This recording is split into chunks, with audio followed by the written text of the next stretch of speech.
ప్రభు నామమున అందరికీ శుభోదయం. ఈరోజు దేవుని వాగ్దానము ఏమనగా, కీర్తనలు గ్రంథము 23వ అధ్యాయము 6వ వచనము. నేను బ్రతుకు దినములన్నీయు కృపాక్షేమములే నా వెంట వచ్చును. చిరకాలము యెహోవా మందిరములో నేను నివాసము చేసేదను. సహోదరులారా, ఈ వాక్యం ద్వారా మనము గమనించవలసిన విషయం ఏమిటంటే, ఈ లోకంలో విశ్వాసులకు అనేక సంఘాలు ఉన్నాయి. ఒక్కొక్క సంఘానికి విశ్వాసులను నడిపించడానికి ఒక్కొక్క కాపరి ఉన్నారు. అదేవిధంగా ఈ సంఘాలన్నిటికీ కాపరి యెహోవా. ఇలాంటి కాపరి తోడై ఉండగా దావీదులాగా ఇప్పటి విశ్వాసులు కూడా సంపూర్ణ విశ్వాస నిశ్చయతను అనుభవించవచ్చు.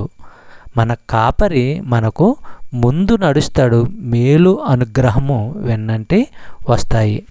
చెప్పబడిన వాగ్దానము దేవుడు దీవించి ఆశీర్వదించును గాక.